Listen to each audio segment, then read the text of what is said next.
If you sponsor overseas talent in Australia, or if you're a skilled migrant on a path to permanent residency, there's an important update you need to know about.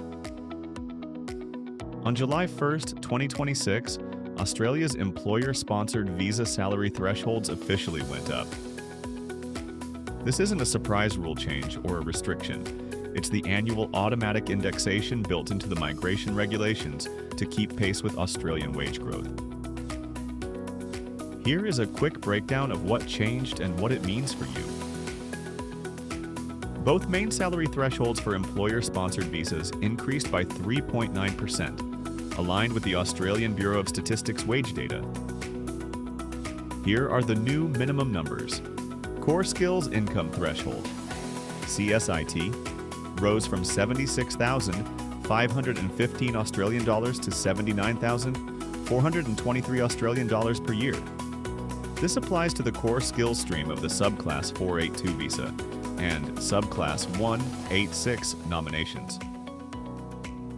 Specialist Skills Income Threshold, SSIT, increased from 141,210 Australian dollars to 146,576 Australian dollars per year for highly paid specialist roles.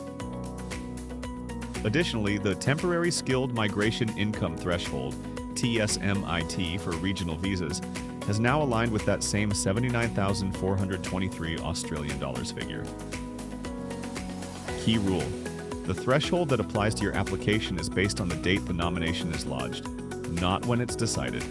If you lodge before July 1st, 2026, the old rates apply.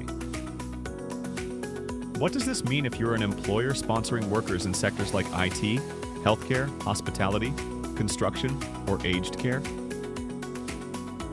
First, any new nomination lodged from July 1st onward must meet the new threshold or the annual market salary rate for the role, whichever is higher. Second, existing 482 visa holders aren't retroactively affected during their current visa term. However, when it comes time for renewals or nominating employees for permanent residency through the subclass 186 visa, their pay will need to meet the updated threshold at that future lodgement date. Action item for HR and business owners. Treat this annual indexation like award wage increases and factor it into your yearly workforce budgeting. If you're a skilled worker, this update matters most at two key times: when your nomination is first lodged and when you apply for a renewal or permanent residency. Because the subclass 186 employer nomination scheme uses the core skills threshold, the new 79,423 Australian dollars floor applies there too. Also, if you're looking at age exemptions under the 186 temporary residence transition stream, the Fair Work Commission's high income threshold has risen to 190,100 Australian dollars. If your salary has kept pace with market growth, this might not impact you at all. But if your pay was set a while ago, it's worth reviewing early to ensure you meet the threshold before your next application. The key takeaways? Rules haven't tightened. The figures have simply adjusted with wage growth, as they do every July 1st. The biggest risk in migration planning is acting on outdated numbers.